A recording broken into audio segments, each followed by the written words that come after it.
On a freezing January morning in 1944, high above the clouds of Western Germany, dozens of American bomber crews witnessed something they would talk about for the rest of their lives.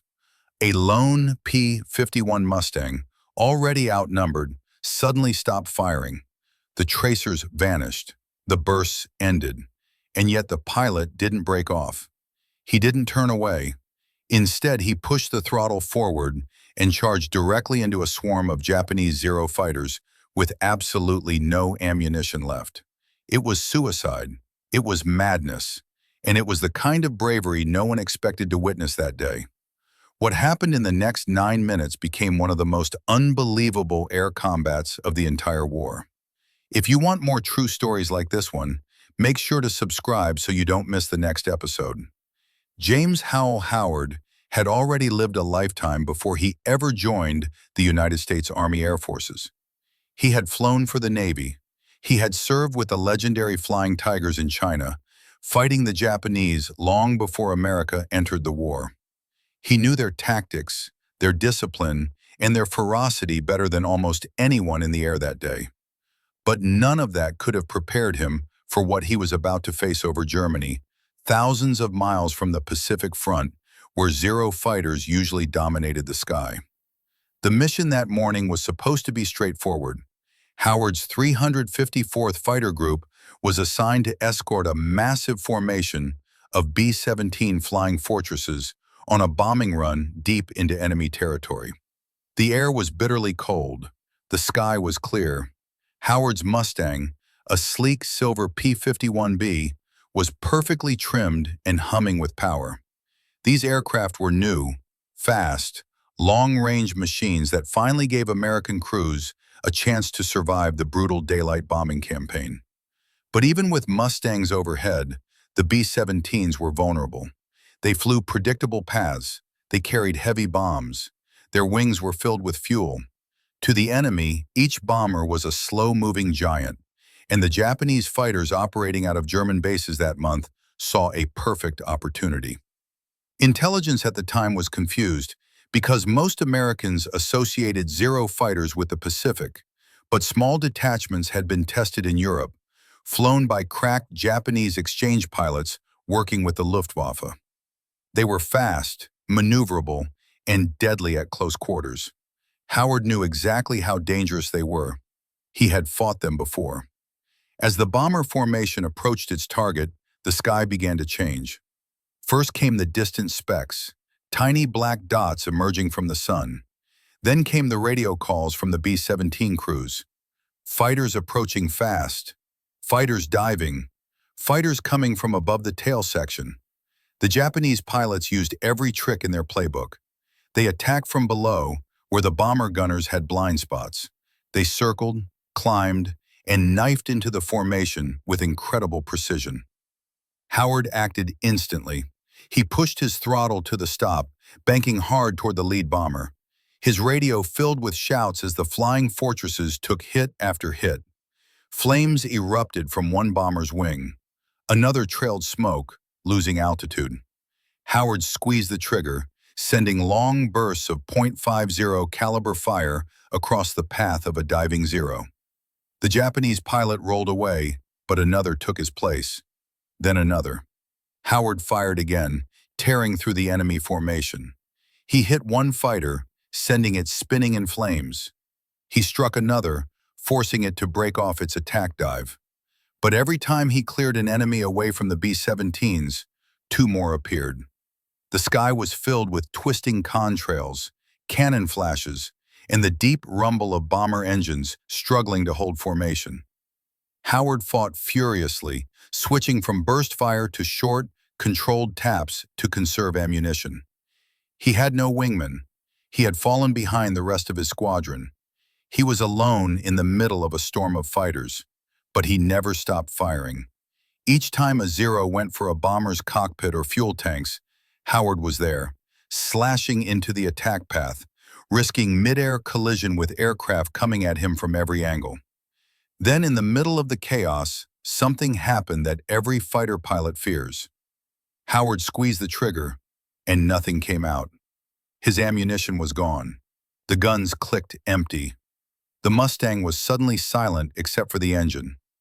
Below him, the bombers were still under attack. Smoke poured from their engines.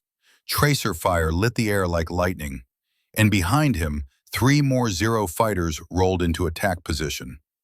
Most pilots would have disengaged. Without ammunition, a Mustang had only its speed. He could have dived away and no one would have blamed him. But Howard didn't leave. He pressed forward. He kept flying defensive patterns around the bombers, forcing the Zero pilots to break off their attacks, simply because they didn't want to collide with him. Some thought the Mustang still had ammo. Others couldn't believe a lone American pilot would dare push closer after his guns went silent. But he did. One B-17 crewman later recalled, "He came out of nowhere fighting like 10 men. He saved us more times than I could count." Another wrote in his diary, "That Mustang should not have been alive, but somehow he kept us alive." Howard Dove climbed, rolled, and cut through the enemy formation over and over. He used his Mustang itself as a weapon, positioning his aircraft in the exact spot the enemy needed to shoot. He disrupted their firing solutions, forcing them to abandon their attack runs. Even without bullets, a skilled pilot could use speed, angles, and pure aggression to control the flow of combat, and Howard did exactly that. By the time the sky finally cleared, Howard had been alone for nearly 9 minutes, protecting an entire bomber group. Crews counted at least 6 fighters he had personally driven off. Some said it was more like 10. Howard himself never bragged. He simply said, "They needed help. I was there. I wasn't leaving." Harrington steadied the trembling Mustang as the Pacific wind howled past the canopy. His left wing leaked fuel. His ammunition counters read all zeros, and a Japanese Zero was circling above him like a hawk waiting for the final strike. He had seconds, maybe minutes, before the engine gave up completely. The dogfight should have been over. Harrington knew it, and the Japanese pilot knew it. Yet the Zero didn't fire. Not immediately. Instead, it drifted closer in an arc, studying him, analyzing the wounded American aircraft as if puzzled by how it was still airborne. Harrington couldn't help but wonder if the Japanese pilot already sensed there was no ammunition left. Experienced aces often recognized changes in flight patterns. The absence of return fire, the defensive turns becoming tighter, more desperate. The sky was so calm it felt unnatural. No anti-aircraft bursts, no squadron chatter on the radio, no wingmen in sight. Just 2 pilots suspended in an empty blue world, locked in a silent duel neither wanted to lose. Harrington pressed the radio button again. "Any Allied unit, this is Mustang 2-3, low fuel, damaged engine, enemy fighter in pursuit." Static answered. His transmitter was failing. Maybe the antenna was hit. Maybe the generator couldn't support full radio power anymore. The Zero swept past him on the right side. Close to close. Harrington saw the pilot clearly. A white Hakamaki headband, dark goggles, focused expression. The Zero waggled its wings once, almost playfully. A gesture that said, "Are you done? Should I finish this?" Harrington's heart hammered in his chest. He tightened his grip on the control stick. If the Japanese ace realized how helpless the Mustang really was, the fight would end instantly. He needed to pretend. He jerked the plane into a steep climb as if preparing another firing pass. The Merlin engine sputtered, coughing black smoke, but somehow held. The Zero responded with a counterclimb, positioning itself slightly above and behind classic kill angle. The American pilot knew that maneuver. Every instructor repeated it. Whoever controls the high position controls the fight. And Harrington was losing altitude, losing power, losing options. But there was one thing he still had: unpredictability. He threw the Mustang into a sharp barrel roll. Not clean, not smooth. The damaged airframe protested violently, but sharp enough to force the Zero to adjust. The Japanese pilot corrected effortlessly. Skilled, calm, trained to strike precisely. Harrington leveled out and suddenly dove toward the water. The Mustang screamed downward, wind whistling across the wings. The Zero followed, its engine note rising in pitch. Harrington skimmed the ocean so low that water spray touched the underside of his plane. He hoped the Zero would hesitate, but it didn't. The Japanese ace stayed on him without fear, without error, as if he had done this descent 1,000 times. The American pilot's lungs tightened. His damaged engine could fail at any moment, and if it failed this close to the water, it was over. But he couldn't climb yet, not until he forced the Zero into a mistake. He pulled into a sudden left turn. The Mustang shuddered. Metal groaned. The left aileron barely responded, probably damaged by enemy fire. The Zero cut inside his turn, staying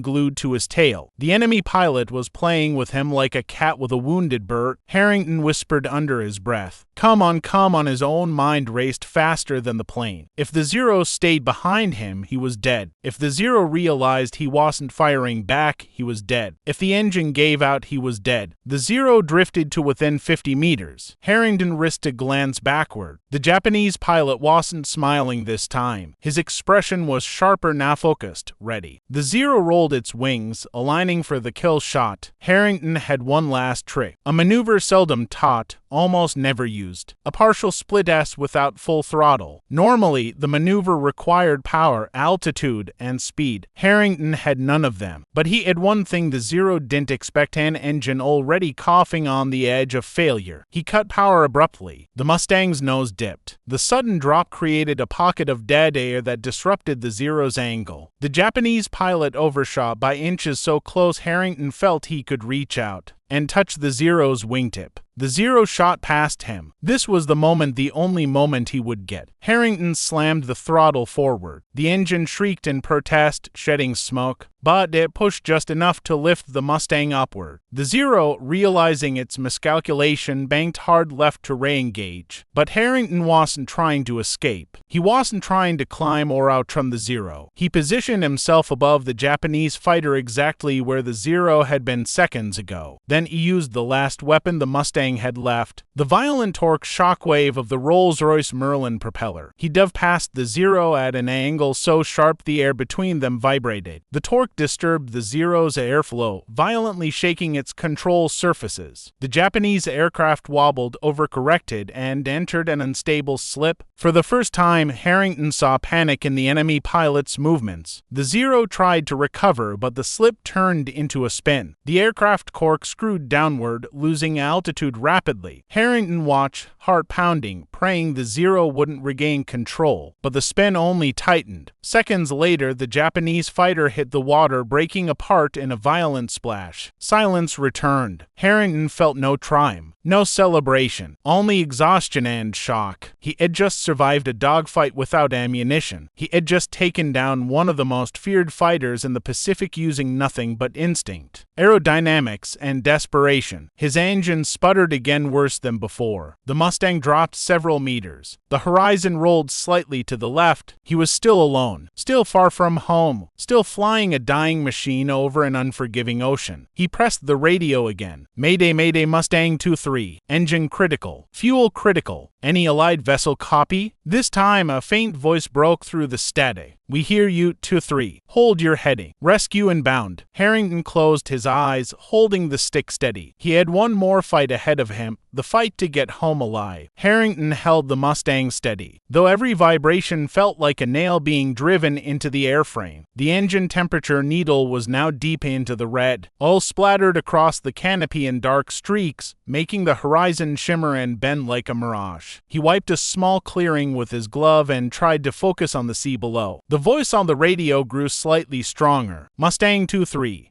This is Essex Control. Repeat your altitude. He checked, though the altimeter was flickering erratically. 800 feet dropping, engine failing. Copy. Maintain heading. Rescue destroyer en route. Maintain heading. Simple words. Nearly impossible task. The Mustang wanted to yell left constantly because of the damage. Harrington had to fight it every second, adjusting rudder, easing the stick, then correcting again when the controls became too soft. Sweat rolled down his face despite the freezing wind rushing through the cracked side panel. He stole a glance at his fuel gauge. The needle hovered near empty, trembling like a dying heartbeat. Every few seconds, the engine hiccuped an ugly metal-on-metal sound, followed by a cough of white smoke. He kept his hand on the throttle, terrified to touch it but equally terrified not to. Too much throttle and the engine would seize. Too little and it would stall. The radio crackled again. 2-3.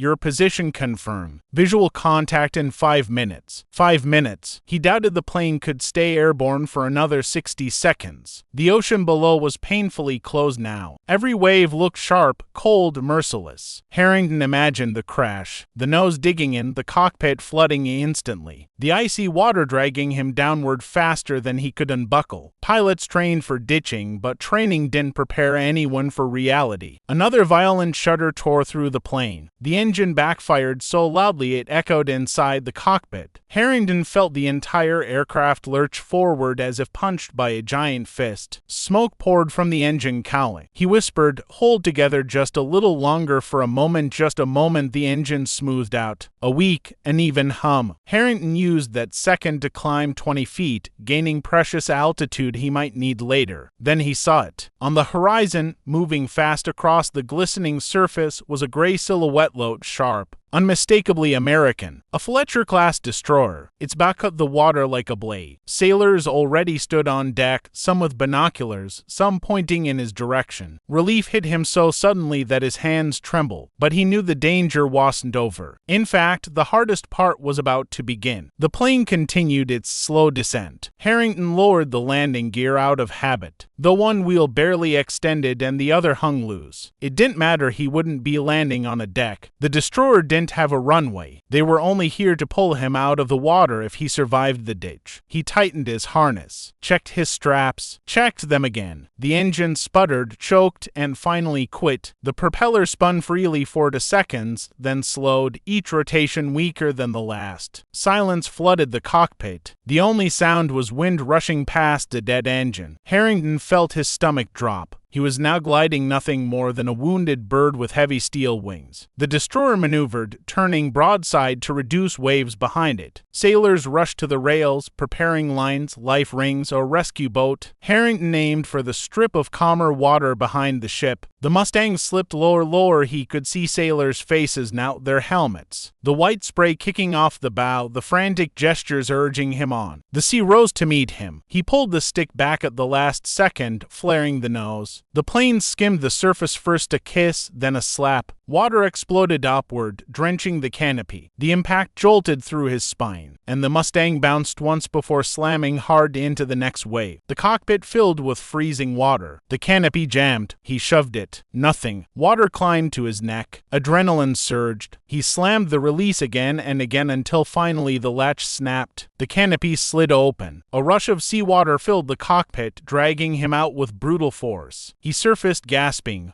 waves crashing over his head. Pilot in the water. Throw the line. A rope slapped the water beside him. He lunged, fingers closing around it. The destroyer's crew hauled with all their strength. Harrington felt his boots drag through the sea, his flight suit heavy with water, but the sailors pulled until he was close enough to grab the railing. He collapsed onto the deck, coughing seawater, vision blurring. Above him, sailors cheered. One knelt beside him. "Lieutenant, are you hurt?" Harrington shook his head weakly. "Plane's gone, but I'm alive." Another sailor leaned closer. "Sir, the captain wants to know something important." Harrington blinked, exhausted. "What?" The sailor hesitated. "How many enemy fighters did you engage before you ditched?" Harrington whispered, voice fading. "1. And the kill?" the sailor asked softly. Harrington exhaled slowly. "He went into the ocean after I forced him without firing a shot." The sailors exchanged stunned looks. One finally muttered, "Sir, that shouldn't even be possible." Harrington closed his eyes, letting the cold steel deck support him. "I know," he whispered, "but it happened." He didn't consider himself a hero. He didn't consider what he did extraordinary. He simply did what every pilot hoped they could do when the sky turned against them. Keep flying long enough to stay alive. As he drifted into unconsciousness, the last thing he heard was a sailor saying, "Get this man below. Has earned a rest." Harrington woke several hours later in the ship's infirmary. The steady hum of engines vibrating through the steel walls. His head throbbed, his ribs ached from the impact, and every muscle in his body felt like it had been wrung out and hung to dry. A medic stood nearby,